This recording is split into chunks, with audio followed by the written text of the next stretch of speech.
Hey everybody, this is On coming to you with this month's video.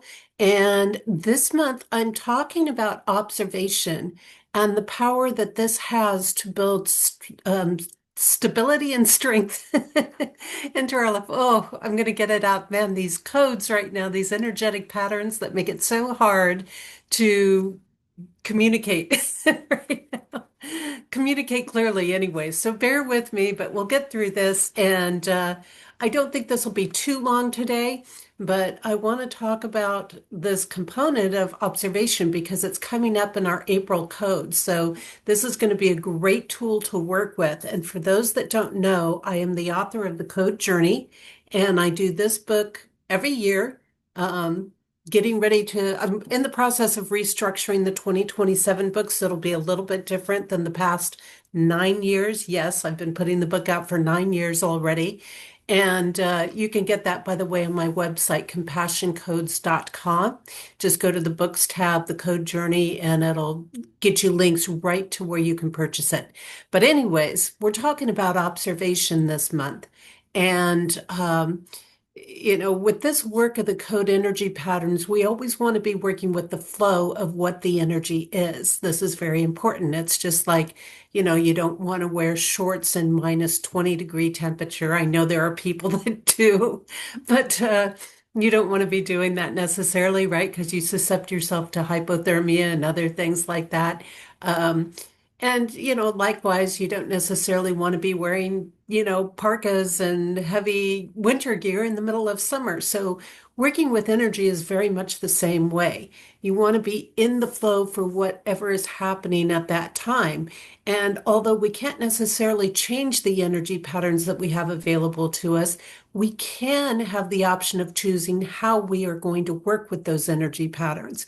So, I may not be able to change that there are stagnation or things in the energy codes, but I can certainly work with that by choosing to use that as an observational time or a learning period as opposed to trying to push or force a lot of activity. Or I may adjust and make my activity more service-based as opposed to money-based in things. So that's why the energies are really important to know about. And that's what that book does, is it helps us know what's present all throughout the year, throughout the months, through the days, and all of that. So getting on, as I said, coming back around again, observation and assessment is this really core piece in the April energy codes.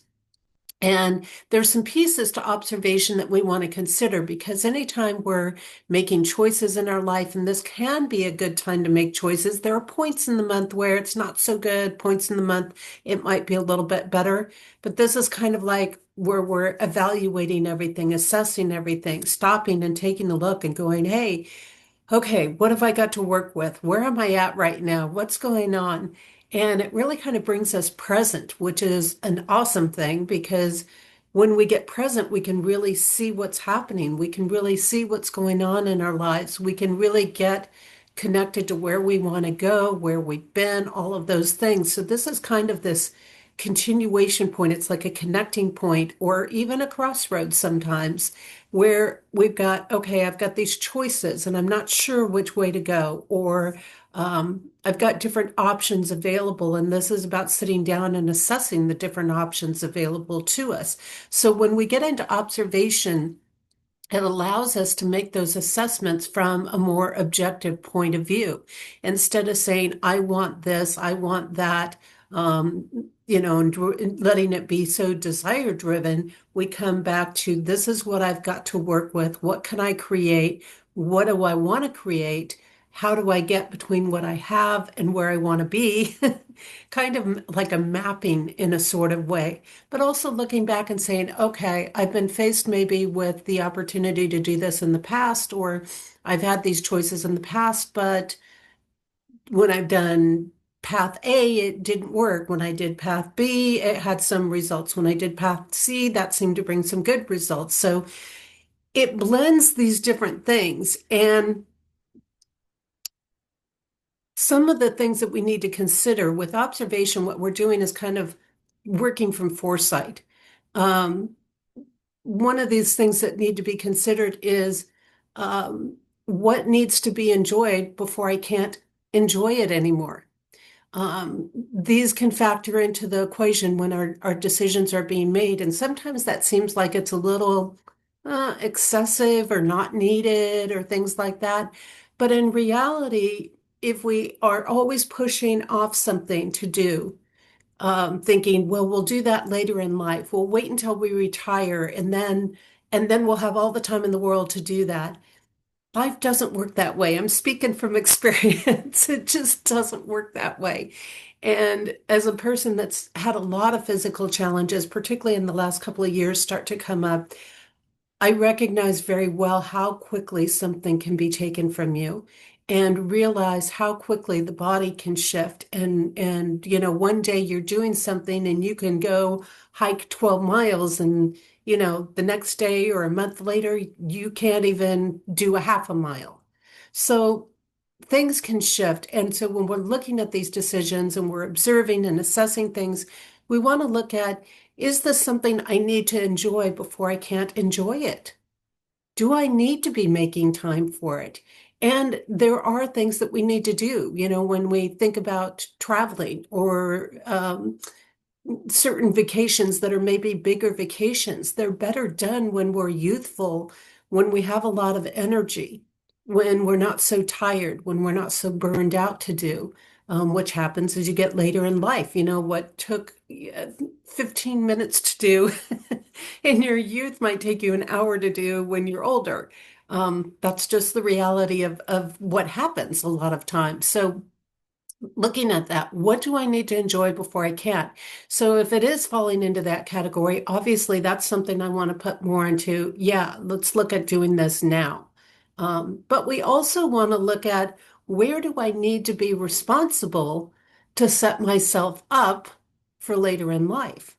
So, if I take that extravagant vacation because I'm in the position to do it now, because I may not be able to do it physically in a year from now, or 5 years or 10 years from now, that's great. That's something to consider. Yet, on the other hand, I need to also look at, is there a responsible way I can do that? Because if I do that, how much am I depleting from the reserves I have when I do retire and I can't do those things? And looking at it and saying, how much is that going to have an impact on me later in life? And this is part of that foresight piece as well.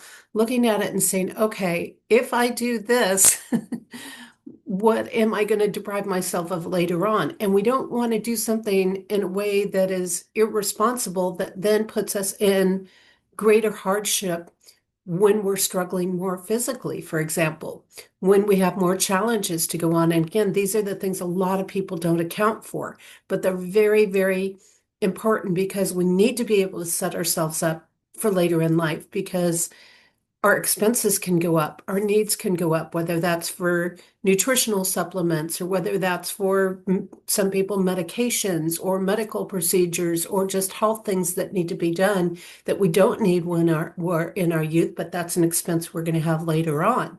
Um, so looking at some of those different components and, am I going to have enough to take care of my basic needs? So we don't want to get so extravagant. And this is about finding that balance. And that's another core piece when we're looking at making assessments in our life, making these important decisions.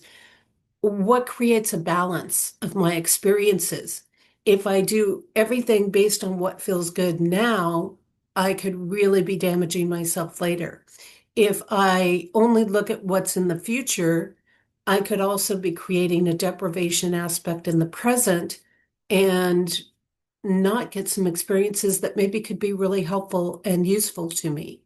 So these are all components. And where do we look to help us make some of these decisions? Again, we go back to the past and we look at it and say, well, has there been a point in my past where I did something only for the moment and I had no consideration of what was going to happen in the future or how that was going to impact my future components? Oh, yeah, I think we all do at some point with that, right? So, where's my balance? Again, it's kind of like saying, okay, I'm youthful enough to take this bigger vacation now. Let's take the bigger vacation. But if I take that, maybe we can do like some hostels, or maybe we can do some camping, or maybe we can do other things that save us cost in other ways where we can still have this great trip, or maybe we cook more of our food as opposed to eating out all the time, or these types of things. So there's always a balance. But of course, when you look at things like that, what you want to enjoy the local flavors, local culture. So you don't want it to be an all or nothing situation.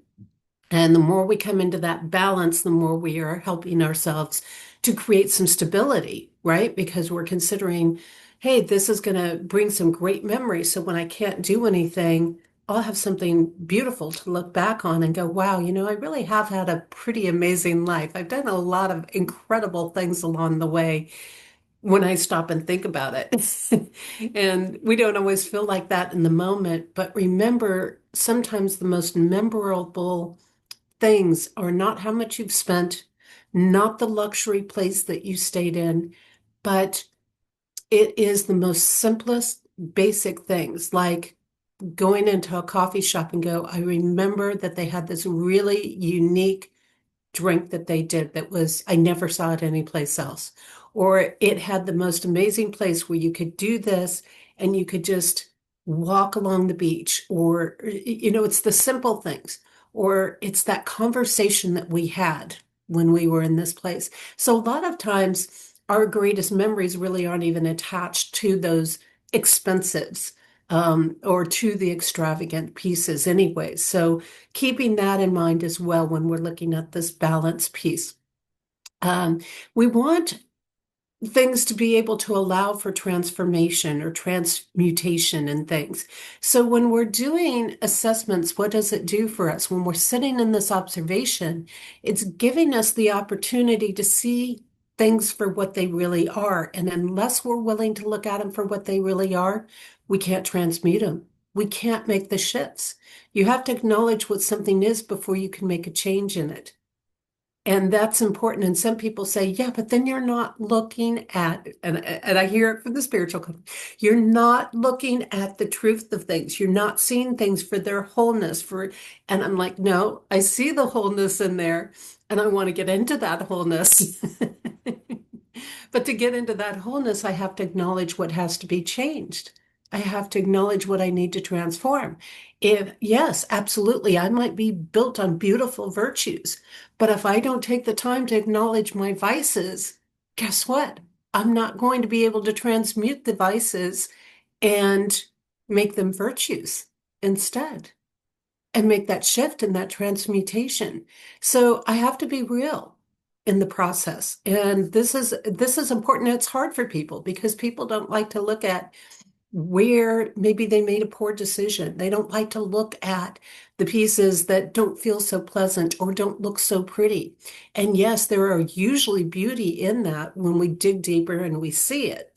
But again, if we're going to change it, we've got to look at it for what it is. If we're going to, change things out, it's like having a small room to look at. And we may be saying, hey, I want to put a queen size bed or a king size bed in that room, but the room's only going to take a double.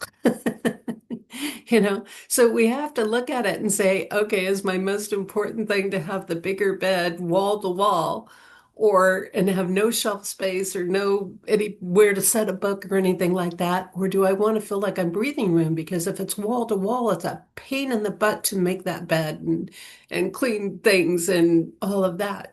So always finding the balance in there. It's those things. I think back when I see a lot of these tiny houses, for example, right? And I look at them and I think, oh, I just love the way this loft is set up or that's set up. And if I was, even 10 years younger than I am now, I would have been jumping all over that, going, yes, I love that. I love the whole loft thing. I love the feel. I love the kind of crawling around bit. But now I'm like, oh no, no, no, no, not doing those stairs, not doing the ladder, not doing this. And again, this is doing it. But if I don't acknowledge it for what it is, I can't shift it. So we got to be able to look at that piece. And then seeing the interconnectedness between our choices and our experiences. And this was where the reflection, the observation pieces come in really handy because when we can reflect back on our life from a very objective point of view, a very observational point of view, and looking at it in a much more factual way as opposed to our feelings, our perceptions of things. Here's the facts of what happened. And then getting back into it. And when we look at it, we can say, yeah, I see this, I understand what I wanted at the time, but when I made this choice, it led to this. I didn't think enough about how that was going to impact me further down the line. I was hoping for something maybe, but when I spent the money to do A, B, or C, then I didn't have the money to do D, E, and F when I needed it. So looking at these pieces and saying, what is the interconnectedness between my choice? If I make a certain choice right now, based on what I've got to work with, where does that lead me? If I go out and do something and buy something that I don't really need and drop it on a credit card and then have to pay really high 25% interest or whatever it is out there, and it cost me $5,000 to do it. And then, by the time I pay that credit card off, I have spent, $7,500 or $10,000 instead of $5,000. What else could I have done with that $5,000? Or if I don't buy that $5,000 item, what if I bought a $500 item and not a $5,000 item? How much more would that 4,500 help me for something that I really need? Couldn't I put that aside in case I have an unexpected car expense or something like that?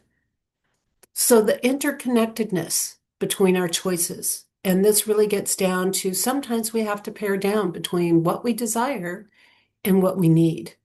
And it's that looking at need that helps to set up our future stability in there and balancing it. And you know what? I find a lot of times when I've set myself up for the future, I've set myself up, put that money aside and said, okay, there's for the next car insurance payment or whatever it is.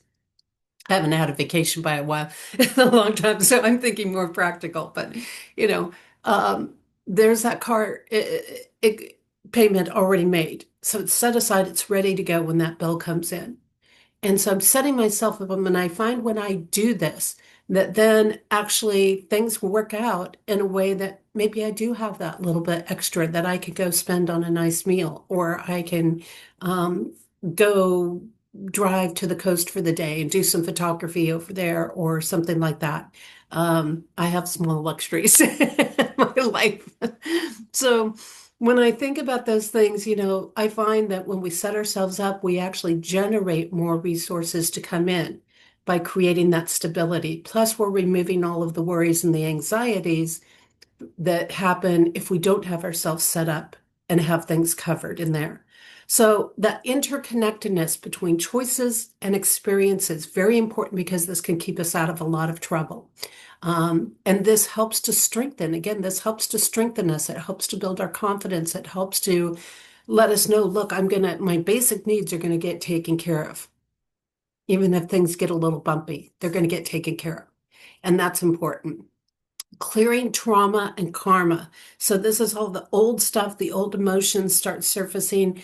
And when we do start doing this transmutation work, when we are sitting in observation, yeah, sometimes the feelings are going to flow. They're going to come up. We're going to be looking back on things, trying to decide, help us decide which way to go. But then that's going to stir up old memories. That might stir up some old stuff in us. And so when this comes up, when we're in these observational spaces, we want to stop and go, okay, let's make notes, whatever we need to do so that we can go in and we can clear this trauma, we can clear the karma. And this is like cleaning up the kitchen sink and the counters and the stove before you start cooking in a way. So it's clean and it's healthy instead of just doing dirt upon dirt type of thing or grease upon grease, whatever the case is. You've got to clean stuff up before you put things in. You've got to take the old oil out of a car before you put the fresh oil in. And that's going to help keep the car functioning very well. Same type of thing, right? You ladies, you don't want to just slop makeup on your face layer after layer, day after day, and never remove the old stuff, right? Because like that's going to tear your skin apart. That's going to lock toxins into your body. That's going to create all kinds of issues and it's going to look horrible, right? If you do that. So clearing trauma, karma, energy, old stuff, dealing with those emotions, again, getting in and saying, yeah, this was a hurtful thing. I might have repressed it. Everybody might have done the best they could have done in the situation, but it was still hurtful and I need to deal with that. And when I deal with that, then I open up this clean slate to move forward on. And again, when I clear out that old stuff, then what I'm doing is creating strength and stability. I'm creating a clean slate that allows me to go forward in more confidence. Like, yeah, I'm not going to repeat that. I'm not going to go through that again, but I would like to build on this. I would like to bring this back up and work with it and implement it going forward. So, very important with that. And then we want to look at what is timeless stability because we want to put a focus on creating timeless stability.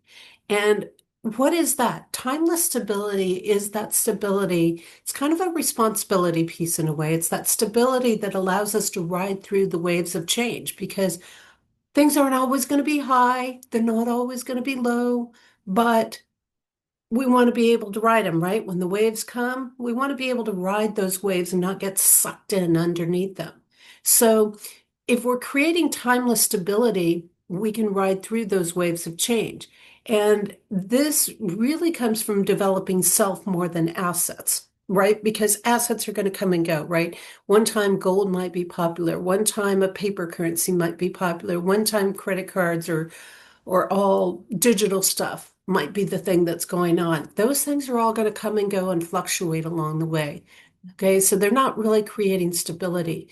But if I'm working on myself, if I'm working on my confidence, if I'm working on my skills to make wise choices, if I am working on my assessment and my observation and my responsibility skills, my self-sufficiency skills, all of those things that allow me to stay emotionally strong, that allow me to handle things without getting sucked into all these reactions, then that is creating a timeless stability.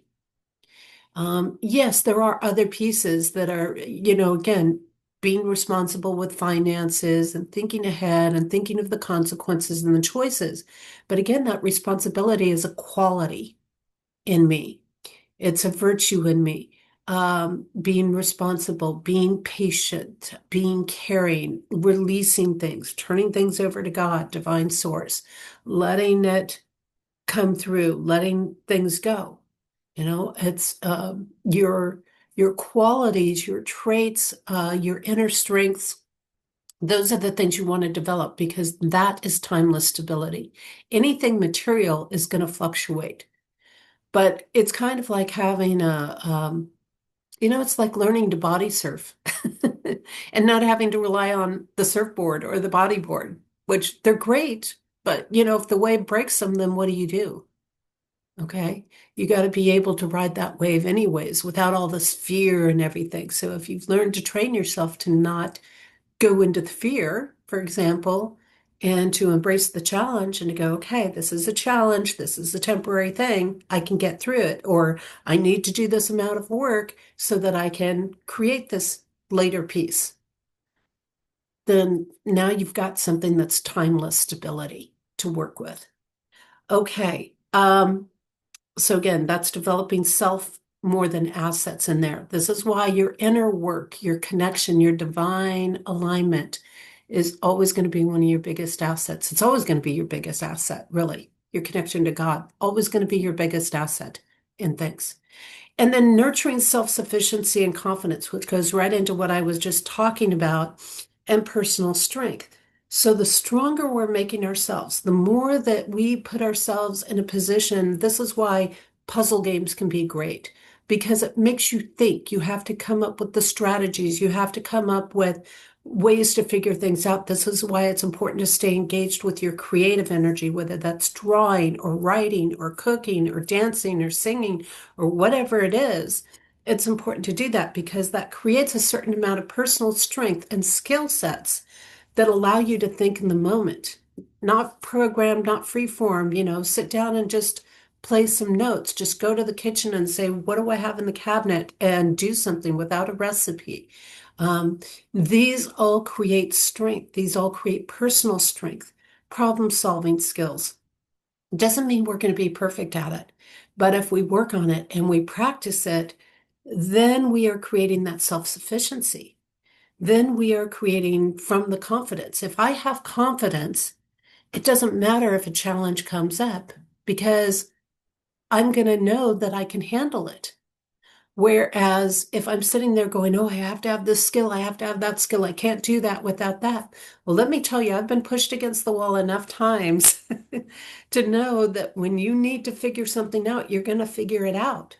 So if you have that confidence, if I have confidence in my own ability to figure something out, to say, you know what, if I do get pushed against, I'm going to try everything I can not to be in that position.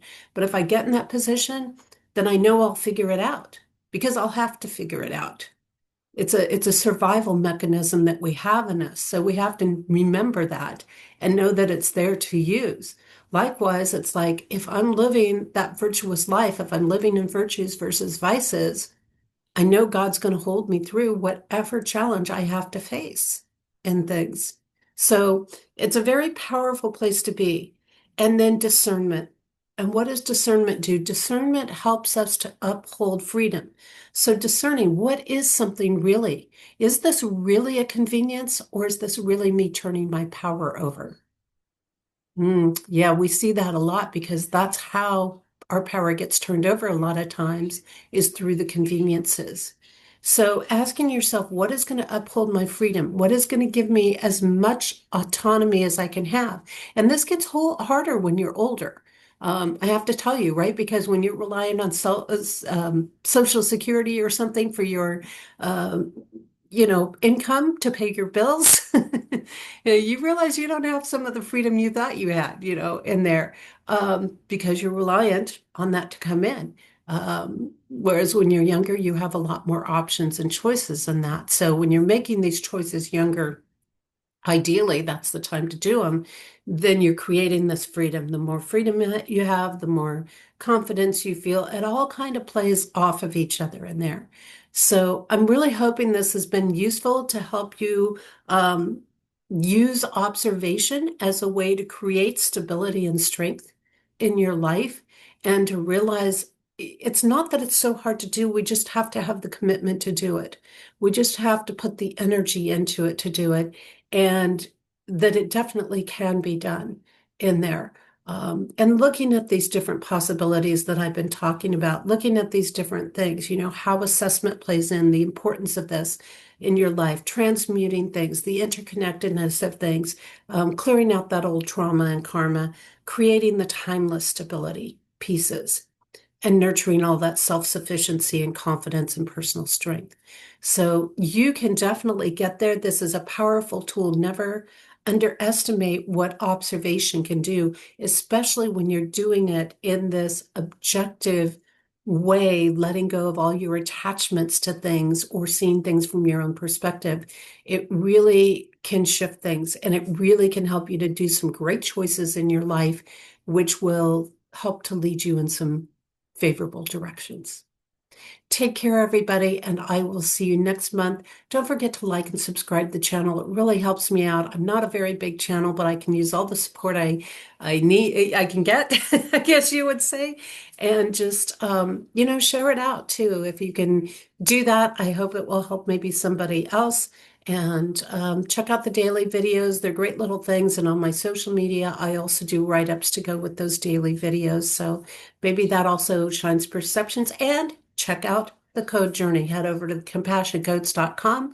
The code journey, find it under the books tab there, and check out getting a hold of a copy yourself. Take care. See you next month.